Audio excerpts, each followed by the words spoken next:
अधिनायक जय हे भारत भाग्य विधाता।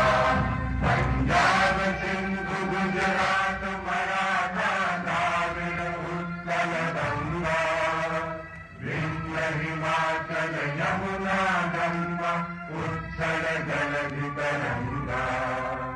तब शुभ नामे जागे, तब शुभ आशीष मांगे, गाहे तब जय गाथा।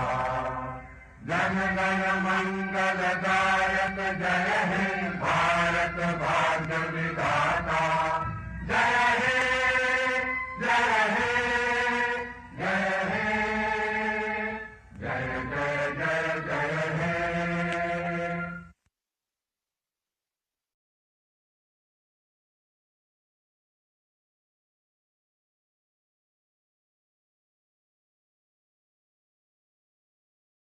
भारत माता की, भारत माता की, भारत माता की। सन्नू नाइजीरिया।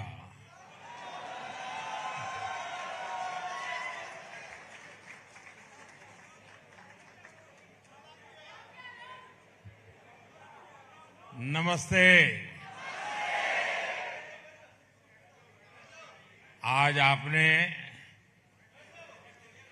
अबुजा में अजूबा कर दिया है।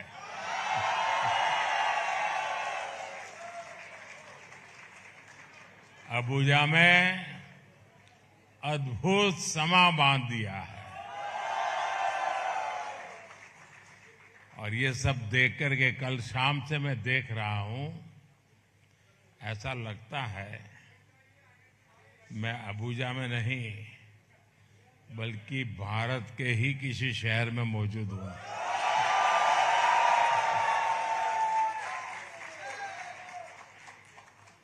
आप में से बहुत सारे लोग लेगोस, कानो, कड़ूना और पोर्ट हारकोट से, ऐसे ऐसे अलग इलाकों से अबुजा पहुंचे हैं। और आपके चेहरे की ये चमक, आपका ये उत्साह, जितना आप यहां आने के लिए उत्सुक थे, उतना ही मैं भी आपसे मिलने का इंतजार करता था।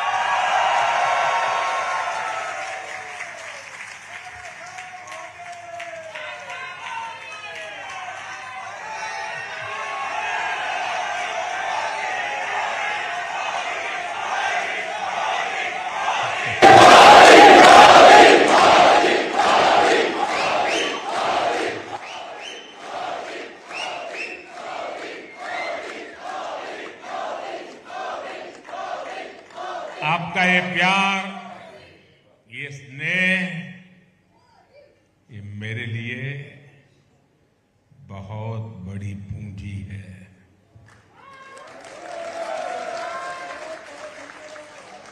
आपके बीच आना, आपके साथ समय बिताना और ये पल जीवन भर मेरे साथ रहेंगे।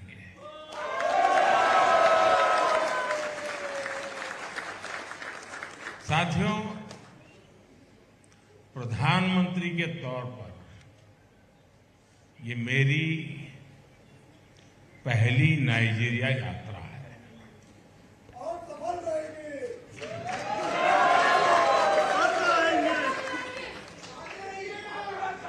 लेकिन मैं अकेला नहीं आया। मैं अपने साथ भारत की मिट्टी की महक लेकर के आया।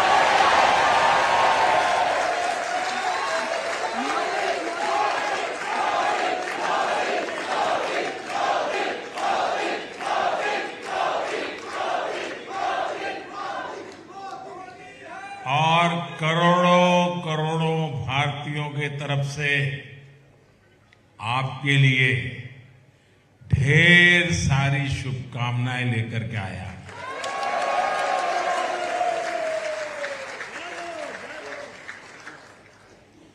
भारत की प्रगति से आप खुश होते हैं और यहां आपकी प्रगति पर हर भारतवासी का सीना चौड़ा हो जाता है।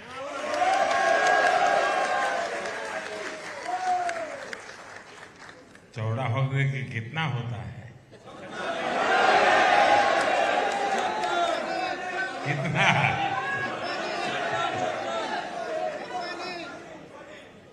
मेरा तो 56 हो जाता है।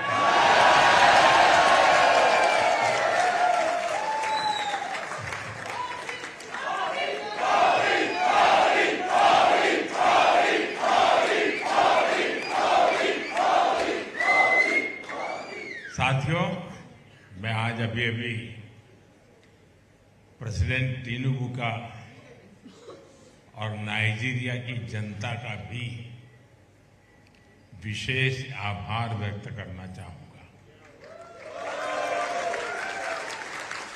जिस प्रकार का यहां स्वागत हुआ है वो अद्भुत है। और कुछ ही समय पहले प्रेसिडेंट टिनुबू ने मुझे नाइजीरिया के नेशनल अवार्ड से सम्मानित किया।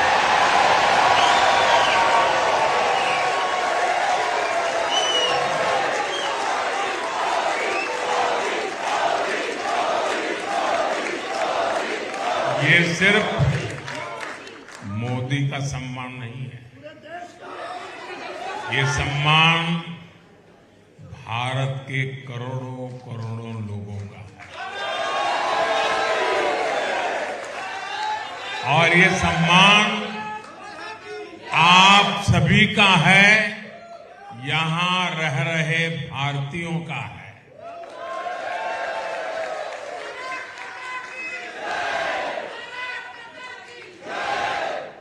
साथियों, मैं बहुत ही नम्रतापूर्वक ये सम्मान आप सबको समर्पित करता हूं।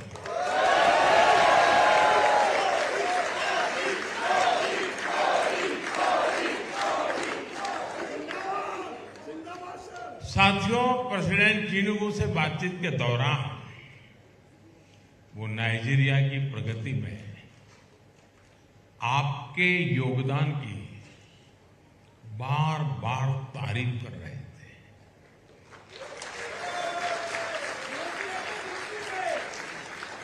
और जब मैं उनको सुनता था, उनकी आंखों में जब ये चमक देख रहा था, उस वक्त मेरा माथा गर्व से ऊंचा हो गया।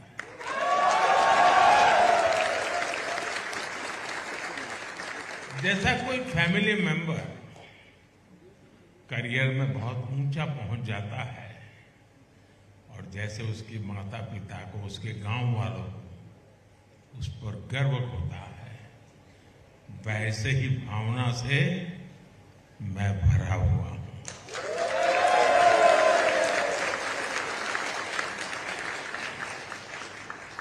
आप सभी ने नाइजीरिया को सिर्फ अपना परिश्रम, अपनी मेहनत ही नहीं दी है, आप लोगों ने नाइजीरिया को अपना दिल भी दिया है।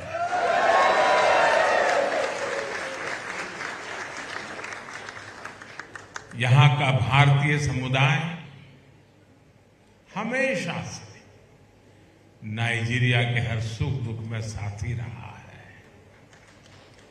नाइजीरिया के लोग आज 40 या 60 में जो लोग हैं, उनमें से अनेक ऐसे मिलेंगे जिनको किसी न किसी भारतीय टीचर ने पढ़ाया होगा।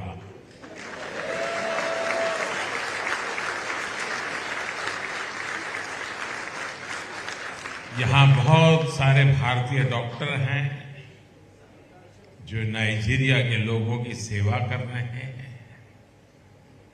नाइजीरिया में कितने ही भारतीयों ने अपना बिजनेस एस्टैब्लिश करके इस देश की विकास यात्रा में सहभागी बने हैं। आजादी से भी बहुत पहले किशन चंद चेलाराम जी यहां आए थे।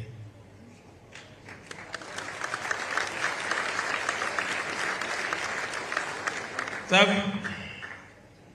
ये कोई नहीं जानता था कि उनकी कंपनी नाइजीरिया के सबसे बड़े बिजनेस हाउस में से एक बन जाएगी।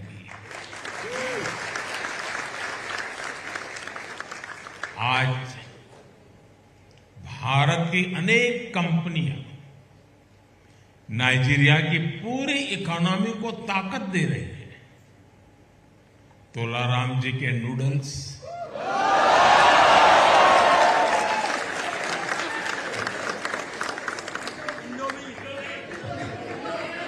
यहां घर घर में आनंद से खाए जाते हैं।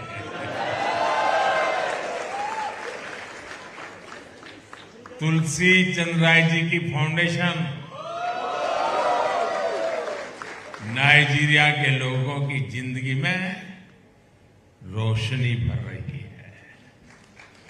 यहां के लोगों के साथ भारतीय कम्युनिटी नाइजीरिया के विकास के लिए कंधे से कंधा मिलाकर चल रही है। और यही तो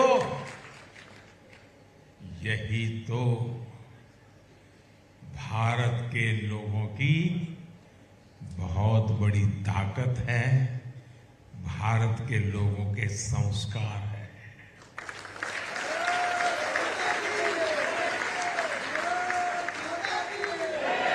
हम दूसरे देश में भले जाएं, लेकिन सर्वहित के अपने संस्कार नहीं भूलते। हम तो वो लोग हैं जो सदियों से अपनी रगों में उन संस्कारों को लेकर के जिए हैं जो पूरे विश्व को एक परिवार मानता है। हमारे लिए पूरा विश्व एक परिवार है। साथियों, आप लोगों ने नाइजीरिया में भारतीय संस्कृति को जो गौरव दिलाया है वो हर तरफ दिखता है। यहां के लोगों में योग लगातार पॉपुलर हो रहा है। मुझे लगता है आप लोग नहीं कर रहे, नाइजीरिया के लोग तो कर रहे हैं। ये आपकी ताली से पता चल गया मुझे।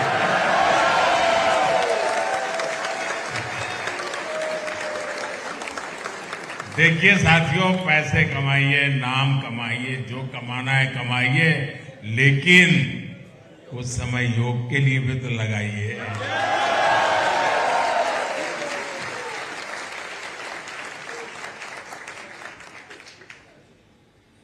और मुझे किसी ने बोला कि यहां के नेशनल टीवी पर अब योग का एक वीकली प्रोग्राम दिखाया जाता है। आप लोग तो यहां का टीवी नहीं देखते होंगे, आप तो इंडिया का देखते होंगे। वहां कितना पानी आया, आज कहां एक्सीडेंट हो गया,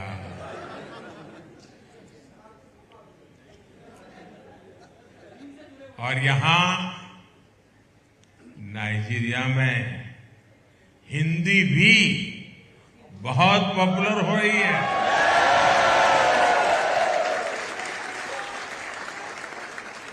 नाइजीरिया के युवा, खासकर कानों के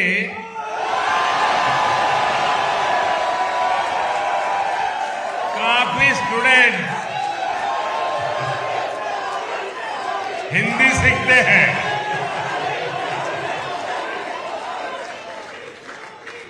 और कानों में तो हिंदी प्रेमियों ने दोस्ताना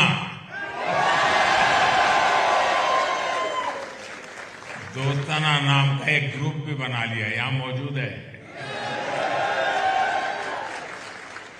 और इसलिए जब इतना ज्यादा दोस्ताना है तो फिर भारत की फिल्मों से दोस्ती होना भी बहुत स्वाभाविक है।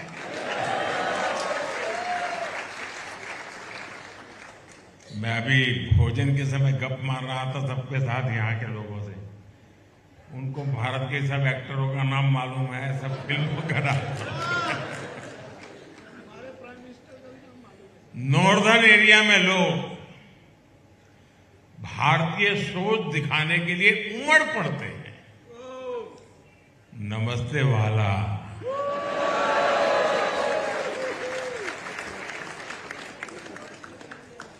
ये वाला शब्द समझ आ जाता है लोगों को। ये मूलतः गुजराती शब्द है, मारा वाला।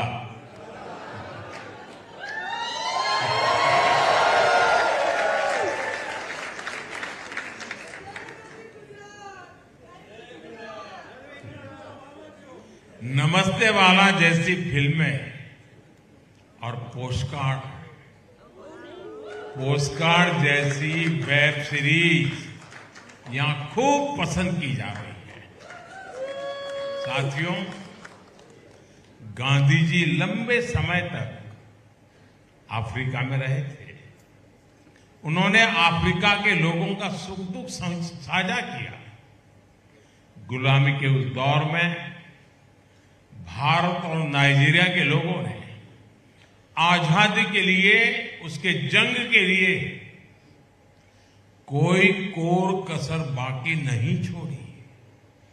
और जब भारत आजाद हुआ तो उसने नाइजीरिया के आजादी के आंदोलन को भी प्रेरित किया।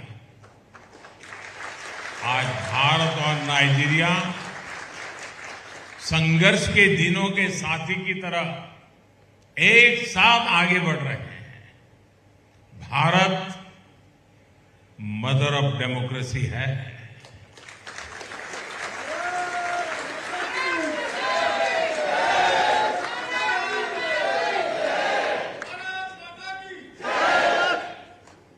तो नाइजीरिया अफ्रीका की सबसे बड़ी डेमोक्रेसी है। हम दोनों के पास डेमोक्रेसी की समानता है, हम दोनों के पास डायवर्सिटी की समानता है, और हम दोनों देशों के पास डेमोग्राफी की ऊर्जा है। भारत और नाइजीरिया दोनों में अलग अलग भाषाएं बोलने वाले लोग हैं, रीति रिवाज मानने वाले लोग हैं। यहां लेगोस के जगन्नाथ जी भगवान, यहां भगवान वेंकटेश्वरा, गणपति दादा, कार्तिकेय मंदिर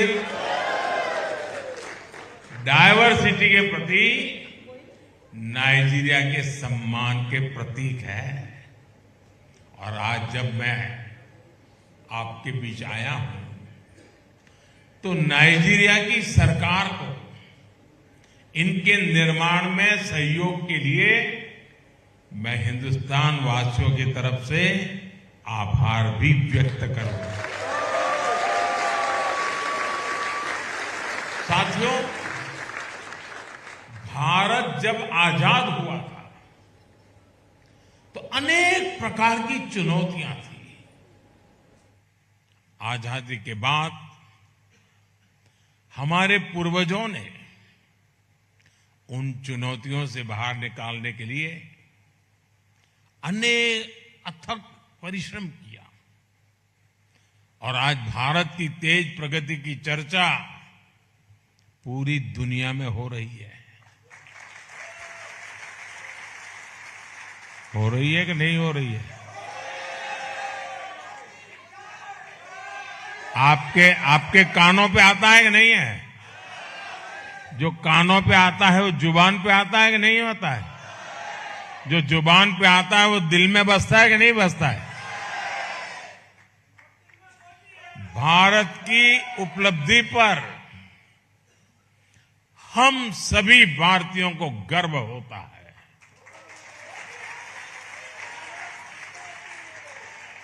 आप बताइए, आपको भी गर्व होता है कि नहीं होता है? जब भारत का चंद्रयान चंद्रमा पर पहुंचा तो आपको गर्व हुआ कि नहीं हुआ? आप भी उस दिन आंखें फाड़ करके टीवी के सामने बैठे थे कि बैठे थे?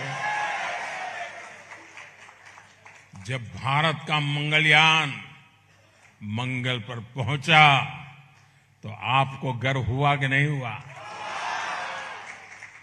जब आप made in India fighter plane Tejas को देखते हैं, जब आप made in India aircraft carrier INS Vikrant को देखते हैं तो आपको गर्व होता है कि नहीं होता? आज भारत स्पेस सेक्टर से लेकर मैन्युफैक्चरिंग तक, डिजिटल टेक्नोलॉजी से लेकर के हेल्थ केयर तक दुनिया के बड़े बड़े देशों का मुकाबला कर रहा है।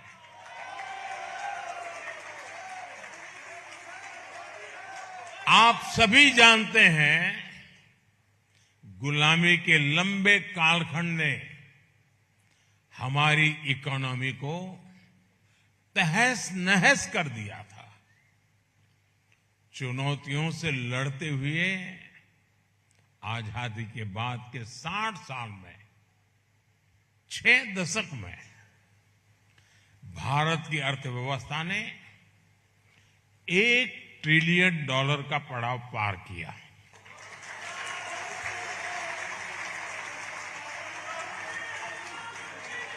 कितने वर्षों में? भूल गए। कितने वर्षों में? कितने दशक? 6 दशक में कितना? मैं कोई टीचर नहीं हूं, मैं ऐसे ही पूछ रहा हूं। हम भारतीय डटे रहे और ताली अब बजानी है। ऐसे ही बजाओगे क्या?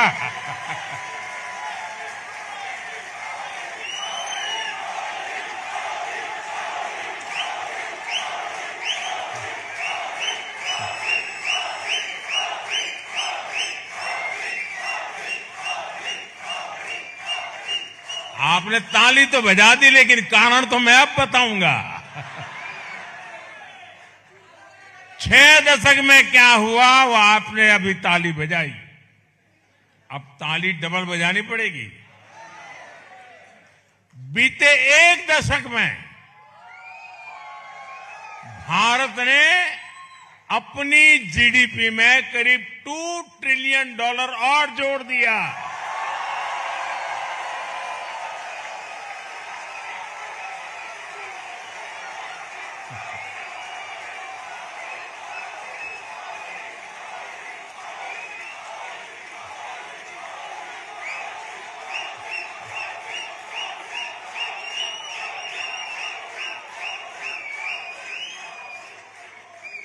दस सालों में भारत की इकोनॉमी का साइज 2 गुना हो गया है, डबल। आज भारत दुनिया की 5वीं सबसे बड़ी अर्थव्यवस्था है। याद रहेगा ना? कितनी?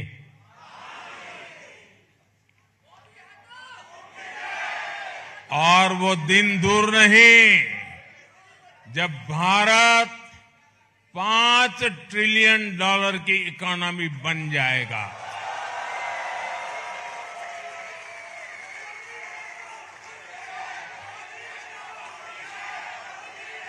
जब भारत दुनिया की तीसरी सबसे बड़ी इकोनॉमी बन जाएगा।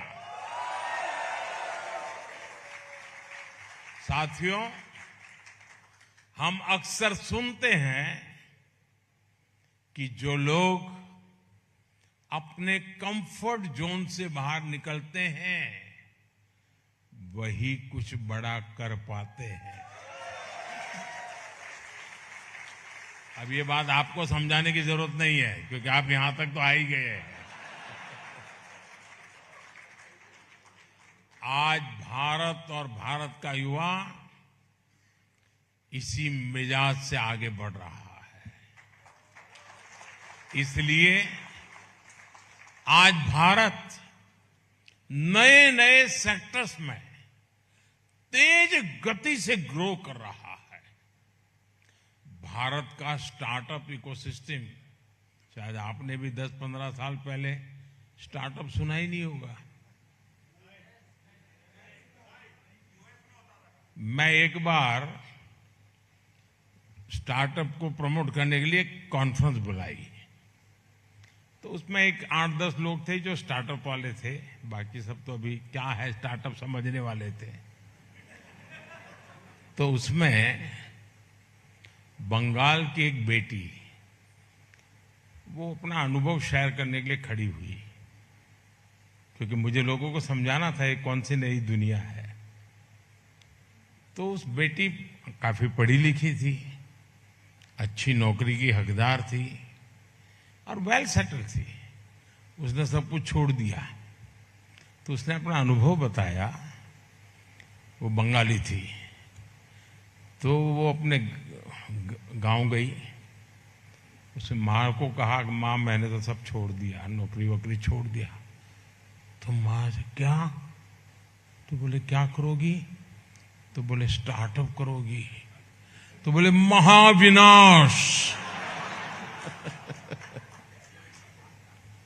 लेकिन आज यही हमारे नौजवान कंफर्ट जोन से बाहर निकलकर नए भारत के लिए नए सॉल्यूशन पर काम करने की ठानी और नतीजा क्या शानदार निकला है। आज भारत में 1.5 लाख से अधिक रजिस्टर्ड स्टार्टअप्स हैं।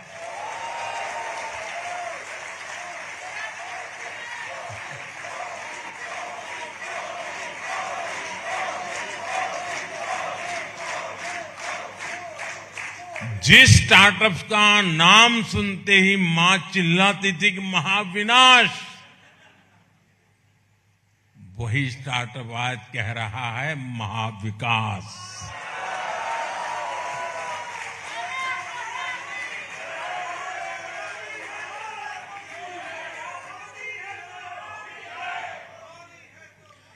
दस साल में भारत में 100 से अधिक यूनिकॉर्न्स बने हैं। जरा मैं विस्तार से बताऊंगा तो तालियां ज्यादा बजेगी। एक यूनिकॉर्न यानी 8 से 10,000 करोड़ रुपए की कंपनी।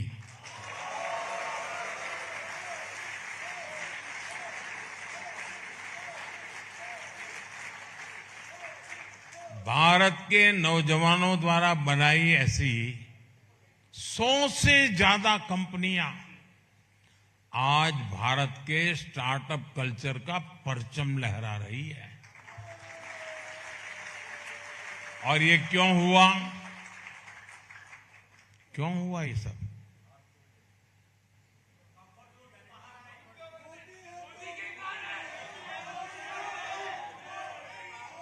क्यों हुआ?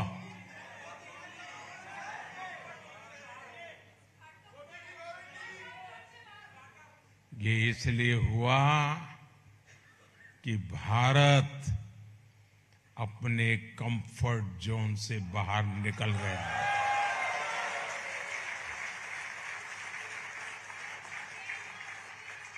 साथियों, मैं एक और उदाहरण आपको देता हूं। भारत हमेशा अपने सर्विस सेक्टर के लिए जाना जाता है। ये हमारी इकोनॉमी का एक स्ट्रांग पिलर रहा है।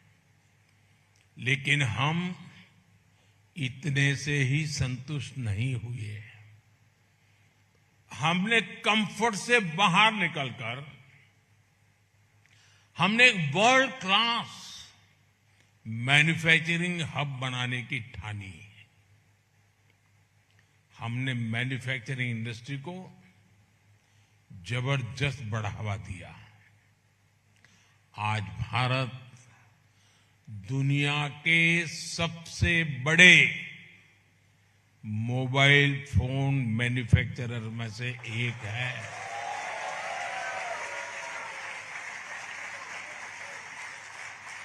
आज भारत में हर साल 30 करोड़ से ज्यादा मोबाइल फोन मैन्युफैक्चर हो रहे हैं। यानी नाइजीरिया को जितने चाहिए उससे ज्यादा। साथियों, 10 वर्ष में हमारा मोबाइल फोन एक्सपोर्ट 75 टाइम 75 गुना से अधिक हो गया है।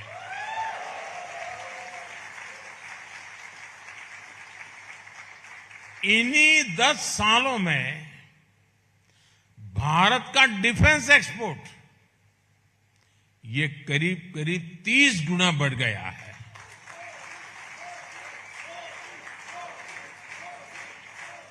आज हम दुनिया के 100 से ज्यादा देशों को डिफेंस इक्विपमेंट एक्सपोर्ट कर रहे हैं।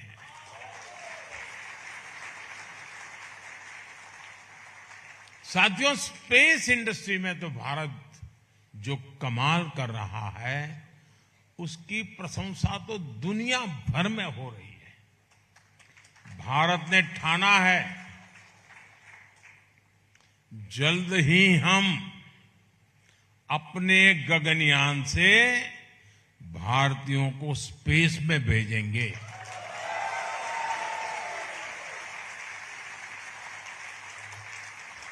भारत अंतरिक्ष में स्पेस स्टेशन भी बनाने जा रहा है।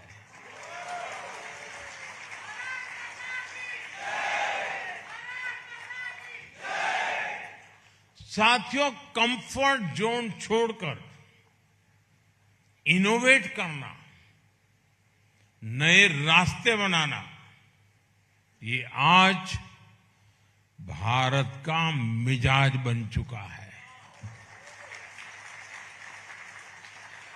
बीते 10 सालों में भारत ने 25 करोड़ लोगों को गरीबी से बाहर निकाला है।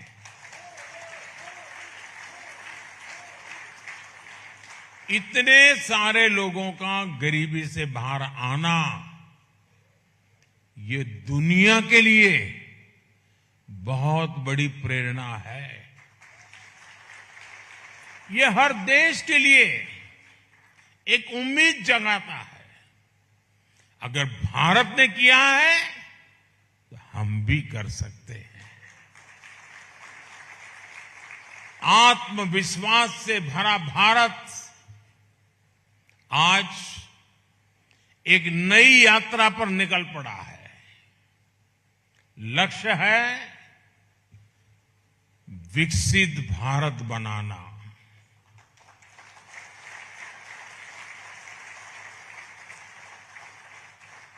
जब हम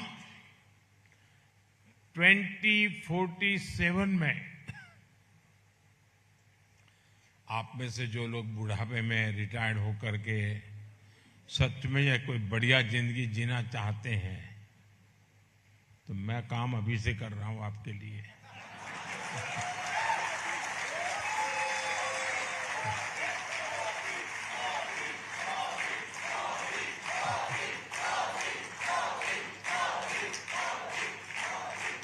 जब हम 2047 में आजादी के 100 साल मनाएंगे तो भारत विकसित हो, भव्य हो, इसके लिए हर भारतीय मिलकर के काम कर रहा है।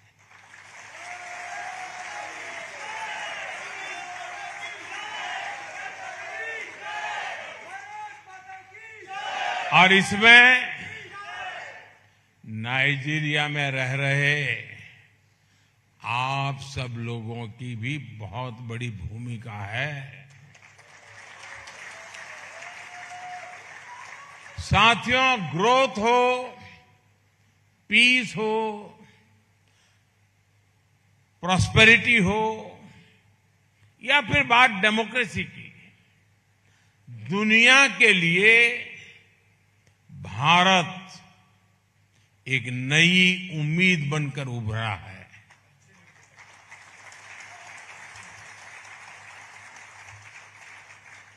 आपका अनुभव होगा, आप दुनिया में आप जहां गए होंगे, लोग आपको सम्मान की नजर से देखते हैं कि नहीं देखते हैं?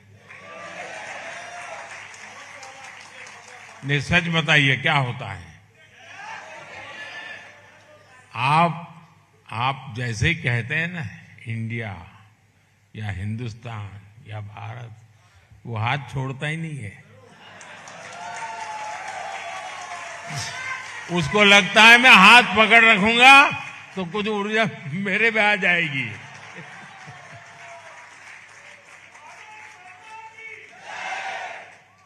साथियों, दुनिया में कोई भी मुश्किल आती है तो भारत विश्व बंधु के तौर पर फर्स्ट रिस्पॉन्डर बनकर वहां पहुंचता है।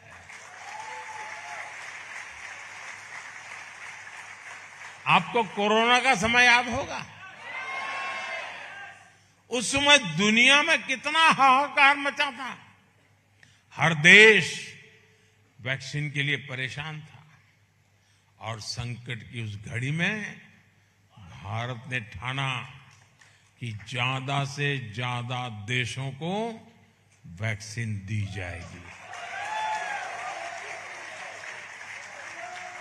यही तो हमारे संस्कार हैं। हजारों वर्ष पुरानी हमारी संस्कृति ने हमें यही सिखाया है।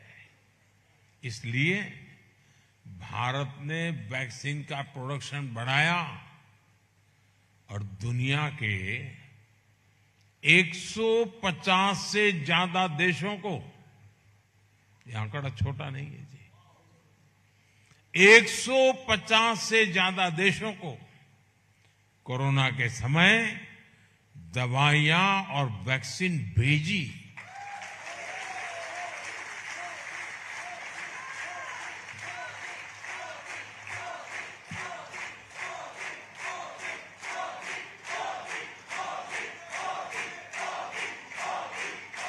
नाइजीरिया समेत अफ्रीका के कितने ही देशों में भारत के इस प्रयास से हजारों लोगों का जीवन बचा।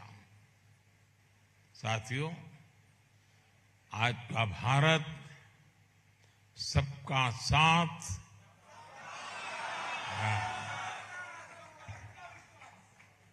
सबका साथ, सबका विकास पर यकीन करता है। मैंने नाइजीरिया समेत अफ्रीका के फ्यूचर ग्रोथ के एक बड़े केंद्र के रूप में देखा है। पिछले 5 साल में ही हमने अफ्रीका में 18 नई एम्बेसी शुरू की है।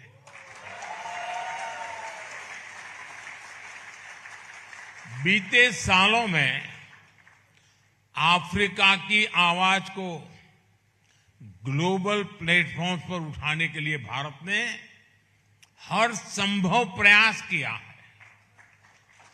इसका एक शानदार उदाहरण तो आपने पिछले साल ही देखा है, जब भारत को पहली बार G20 की प्रेसिडेंसी मिली तो हमने अफ्रीकन यूनियन को परमानेंट मेंबर बनाने के लिए पूरा जोर लगा दिया और भारत को उसमें सफलता भी मिली। मुझे खुशी है कि G20 के हर मेंबर देश ने भारत के इस कदम को भरपूर समर्थन दिया और भारत के निमंत्रण पर नाइजीरिया ने वहां गेस्ट कंट्री के रूप में पूरी शान से इस इतिहास को बनते देखा। राष्ट्रपति बनने के बाद प्रेसिडेंट टिनुबू की पहली यात्राओं में से एक भारत की यात्रा थी और G20 के लिए भारत आने वाले प्रेसिडेंट टिनुबू सबसे पहले मेहमानों से भी एक थे। साथियों, आप में से बहुत सारे लोग अक्सर बीच बीच में भारत आते रहते हैं। त्योहारों पर घर के सुख दुख में आप लोग शामिल होते हैं और इसके लिए भारत से आपके रिश्तेदार मैसेज भी करते हैं, फोन भी करते हैं। अब मैं भी आपके परिवार का सदस्य हूं।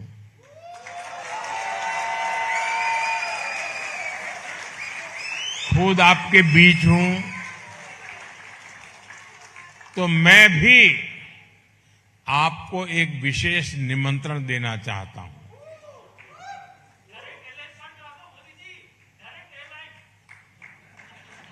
अगले वर्ष जनवरी में भारत में अनेक उत्सव एक साथ आने वाले हैं। जनवरी महीने में हर वर्ष हम 26 जनवरी को रिपब्लिक डे के रूप में मनाते हैं दिल्ली में, देश में। जनवरी महीने के दूसरे हफ्ते में प्रवासी भारतीय दिवस भी मनाया जा रहा है और इस बार ये प्रवासी भारतीय दिवस भगवान जगन्नाथ जी के चरणों में उड़ीसा की धरती पर होने वाला है। इसमें पूरी दुनिया से आप जैसे साथी भारत में जुटने वाले हैं। अगले साल 13 जनवरी से 26 फरवरी तक 45 दिन प्रयागराज में महाकुंभ भी होने जा रहा है।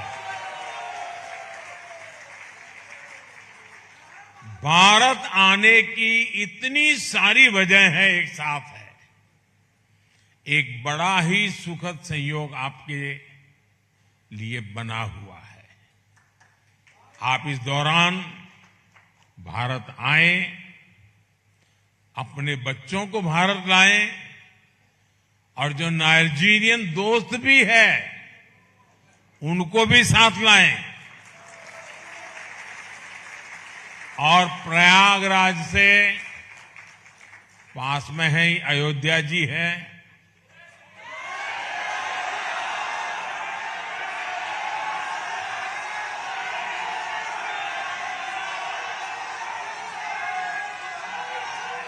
काशी भी ज्यादा दूर नहीं है। कुंभ में आए तो आप वहां जाने का भी प्रयास करिएगा और काशी में जो नया विश्वनाथ भगवान का धाम बना है, पूरा देखने जैसा है। और अयोध्या में 500 साल बाद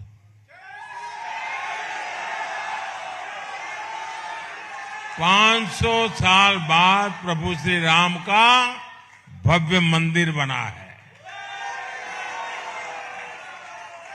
आप खुद भी दर्शन करिएगा, अपने बच्चों को भी वहां के दर्शन कराइएगा।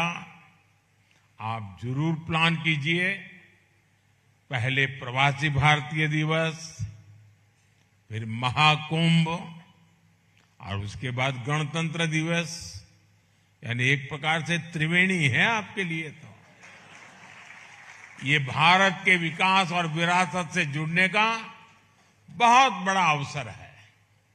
मुझे पूरा विश्वास है कि आपको